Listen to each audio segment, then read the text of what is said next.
He thought a threat would break me. He had no idea what I'd already decided. Do it your way, or walk out the door, cackum. That was his mistake. I chose the door. 12 years, one ultimatum, and in 30 seconds, I stopped being afraid of him. I had no job, no plan, but I had her, and that was the only math that mattered. He built an empire on people like me. Today, I stopped being one of them. Opened. If you've ever been told to shrink yourself just to keep a paycheck, stay until the end of this video, because what happens to Ethan Cole will change the way you think about the word loyalty. And if this story moves you even a little, opened, hit like and subscribe right now, because you will not want to miss where this Cole. My name 34 years old, and for 7 years I have been raising my daughter Lily completely alone. Opened. Her mother left before Lily turned 1. A note on the counter, a half-empty closet, and a silence that never fully went away. I don't tell people that story often. It isn't the one that matters here. Opened. What matters is what happened on a Tuesday afternoon in a glass boardroom on the 40th floor of Meridian Robotics. Opened. When the most powerful man in my professional life looked me dead in the eye and gave me an ultimatum he thought I couldn't refuse, he was wrong. And it cost him more than he ever imagined. Let me back up. Opened. I started at Meridian Robotics 12 years ago as a junior systems engineer, fresh out of state college with a mountain of student debt and a newborn on the way. Opened. A mid-sized Chicago manufacturing firm trying to break into industrial automation. I was good at my job, not flashy, not political, just good. I fixed problems other engineers gave up on. Opened. I stayed late when deadlines slipped. I learned to read blueprints in my sleep and write code that didn't crash under pressure, because pressure was the only environment I knew how to survive in. When Lily's mother left, opened, I didn't take a leave of absence. I couldn't afford to. I dropped Lily at daycare at 6:45 every morning and picked her up at 5:58, 2 minutes before they charged a late fee I genuinely could not pay. Opened. I microwaved dinner more nights than I want to admit. I learned to braid hair from YouTube tutorials at midnight because Lily wanted braids like the other girls at school. Opened, and I refused to let her feel like she was missing something just because her father was raising her alone. Meridian grew. I grew with it. By the time I turned 30, I was senior project engineer. Opened, running automation contracts worth more than I would earn in a decade. My name was on patents. Opened. That kept 3 of Meridian's biggest manufacturing clients from walking away during a brutal supply chain crisis 2 years ago. I wasn't just an employee. I was quietly opened, one of the reasons the company still had a pulse. And then Richard Sterling became CEO, built nothing, who built the company on decency and stubborn hard work. Richard built nothing. Opened. He inherited a functioning machine and spent 3 years convincing himself he was the engine instead of the passenger. He wore $3,000 suits to a manufacturing floor. He referred to engineers as resources in meetings. Opened, as if we were spreadsheet line items instead of people who had missed their kids' birthdays keeping his machines running. I watched him slowly hollow out a company his own father had built with calloused hands. But I stayed. Opened. Because Lily needed insurance. Because the mortgage on our Hoax Park didn't care about my dignity. Because 7 years of single fatherhood teaches you that pride is a luxury you budget very, very carefully. Opened. Then came the Denholm contract. A $140 million automation deal that would define the company's next 5 years. Led the technoprol. I led the technical proposal. Opened. I spent 11 weekends redesigning, got quietly rejected for being too cautious. I rebuilt it faster, leaner, and, critically, safer. Opened. Because I refused to cut corners on safety protocol, Lily spent those 11 weekends coloring pictures at the corner of my desk, asking me every hour if I was still doing robot math. Opened. We, without exaggeration, the best proposal Meridian had submitted in a decade. Richard called an emergency leadership meeting 3 days later. Opened. I walked into that 40th floor boardroom expecting congratulations. I found something else entirely. Denholm wants to shave the delivery timeline by 6 weeks, Richard said. Lee opened, sliding a folder across the obsidian table without I told them we'd do it. I opened the folder. My stomach dropped. Lee opened meant cutting 2 of 4 independent safety verification cycles I had built into the system. Cycles specifically designed to catch failures before they reached a live $1 million floor, with actual human workers standing next to $1 million machinery. Lee opened. Richard, I can't cut those cycles, I said, as calmly as 12 years of professional range allowed. Those aren't padding. They're the reason nobody gets hurt if something fails downstream. Lee opened. We're not talking about a delayed shipment. We're talking about factory floor workers standing next to unverified robotic arms. Richard leaned back in his chair. Lee opened. The kind of practiced casual arrogance that only comes from never once being told no. Ethan, he said, using my first name the way a man uses a leash, Denholm is worth more to this company than your comfort with risk. Lee opened. No way that doesn't compromise safety, I said. I built those verification cycles because your father asked me to, personally, after the Ashford incident in 2019. You remember Ashford. Lee opened. The room went quiet. Everyone at that table remembered Ashford, a competitor's plant, 3 years before I joined, where a rushed automation rollout put a technician in the hospital. Lee opened. Richard's own father had cited it in a company-wide would never, under any CEO, sacrifice safety for speed. Richard's jaw tightened. Lee opened. He didn't like being reminded of his father in front of his own leadership team. I don't need a history lesson, he said. I need this project delivered on Denholm's timeline. That's not a discussion, Ethan. That's a directive. Lee opened. Then I need you to understand what you're actually directing me to do. I said, you're asking me to remove the exact safeguards that exist because of what happened to a man named Marcus Ashford. If something goes wrong on that floor, Lee opened, it won't be your name on the incident report. It'll be mine. And I've spent 12 years building a career I'm not willing to end with someone else's injury. Richard stood up. Lee opened. He planted both hands flat on the obsidian table and looked at me the way a man looks at furniture he's decided to replace. Loud enough that the words landed on every person at that table. Or quit. Right now. Lee opened. I mean it, Ethan.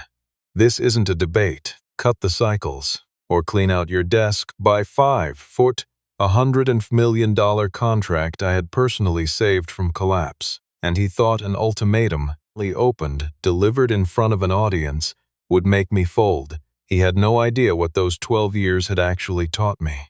I want to be honest with you about what went through my mind in that silence. Because it wasn't bravery. Not at first. Lee opened. It was Lily's face. It was the did do a 14th. It was the health insurance that covered her asthma inhaler. It was every scared, practical calculation a single father makes before he does anything courtroom remotely brave. Lee opened. And then it was something else. It was the memory of Lily, 4 years old, watching me come home defeated after a different bad day at Meridian and asking May, with the terrifying honesty only a 4-year-old possesses, Daddy, Lee opened, why do you look sad when you talk about work? I had told her that night that sometime to take care of the people they love. She had not liked to take care of the people they love. She had nodded, satisfied with that answer. Lee opened, the way kids accept whatever their parents tell them. But sitting in that boardroom, I realized I had been quietly teaching my daughter, for years, that dignity was negotiable if the paycheck was big enough. Lee opened, that you swallow what's wrong, because bills don't care about right and wrong. I had been so afraid of failing her financially that I never considered I might be failing her in a different way, by showing her, Lee opened, without ever saying it out loud, as long as the threat comes with a salary attached. I closed the folder. I set it gently back on the table, squared with the edge. Lee opened, because even in that moment some engineer part of my brain needed things aligned properly. I'll clean out my desk. I said. The room didn't just go quiet, it went still. Lee opened, the specific stillness of people watching something they will talk about for the rest of the year. Richard blinked. I don't think he had actually expected me to say yes. Ultimatums, in his experience, Lee opened, were rhetorical devices, threats you make because you already know the other person will comply, Ethan. He started and, for a lack, and shifted in his voice. Not like recalculation. More like recalculation. Opened, I didn't wait to hear the rest.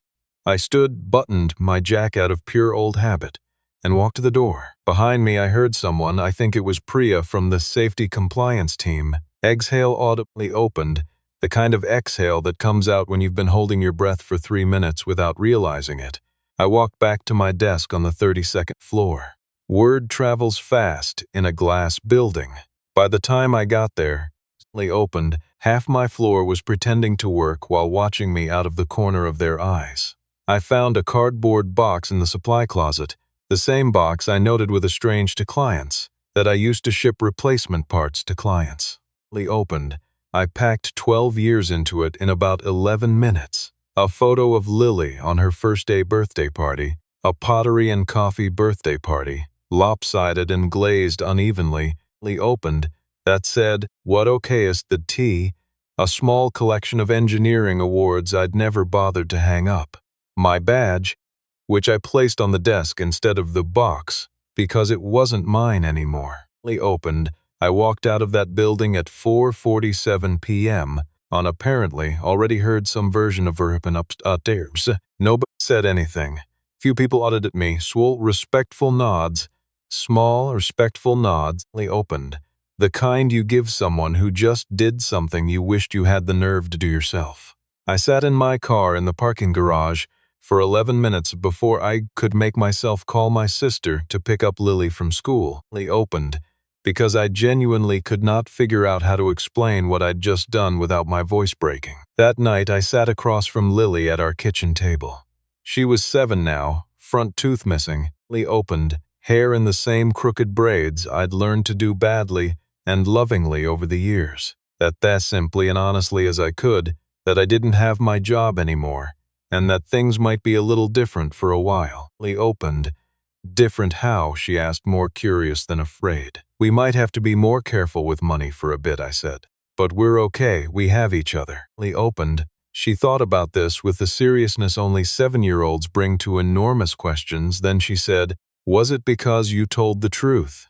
I hadn't told her the specifics. Somehow kids always know more than you think they do. Opened. Yeah, I said. Something like that. Then it's a good reason, she said, matter of fact, and went back to Kermit the homework like she'd just settled a minor dispute over bedtime.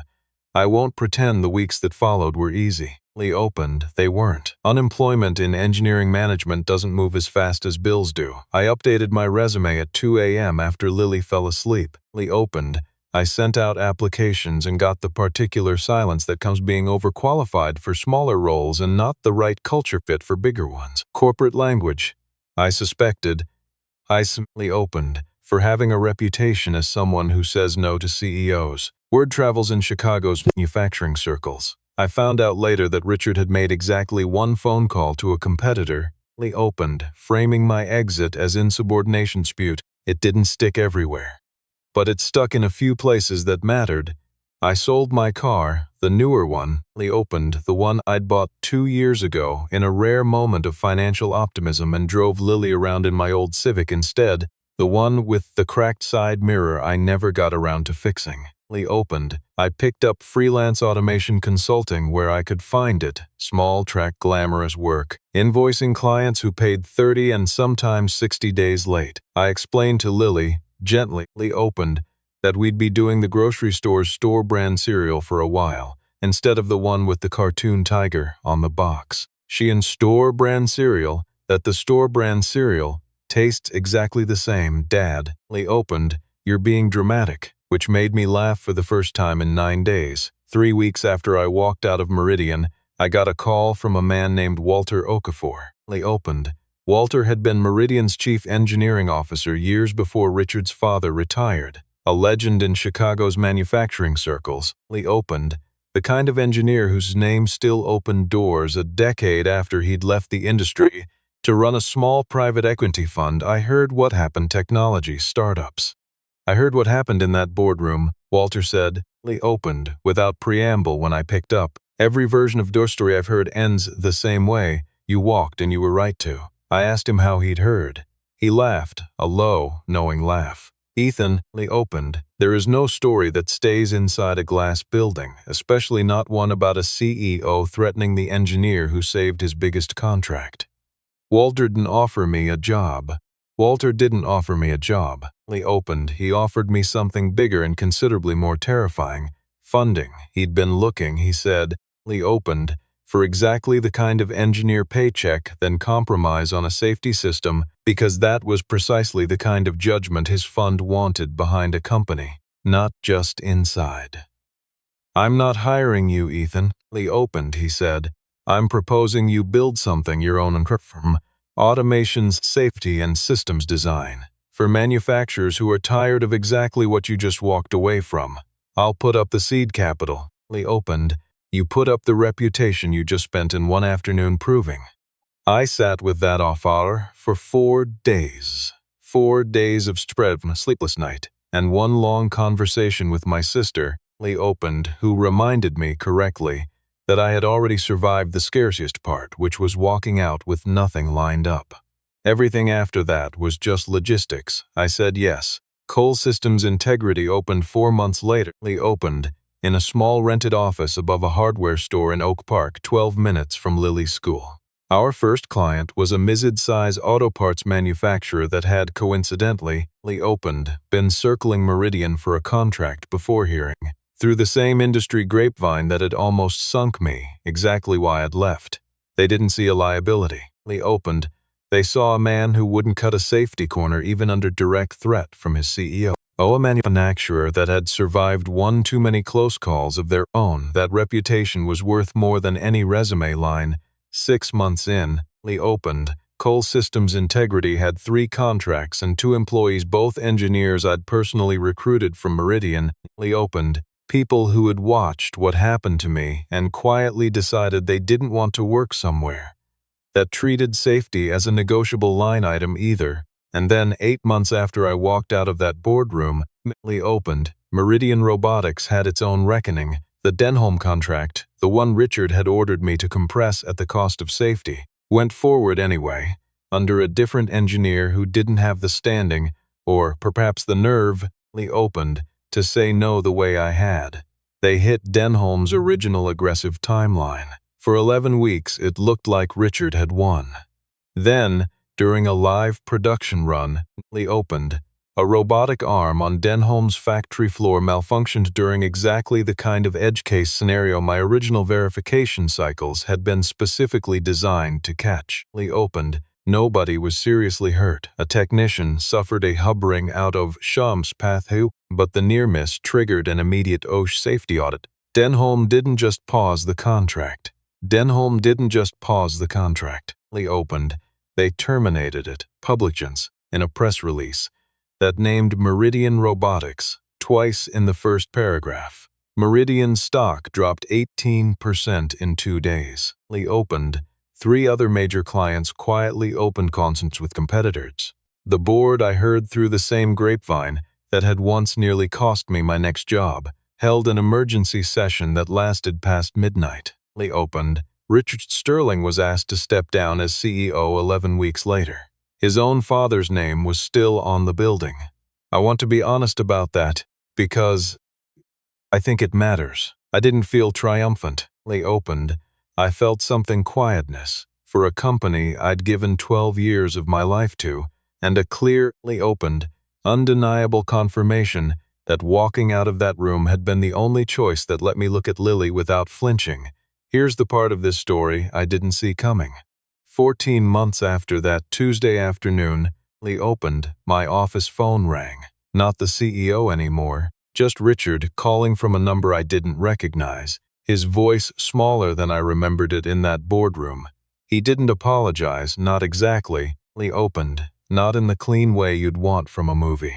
But he asked almost quietly if Cole Systems Integrity work for companies rebuilding safety reputations after a public failure. Lee opened. He was advising a smaller manufacturing startup now. He explained.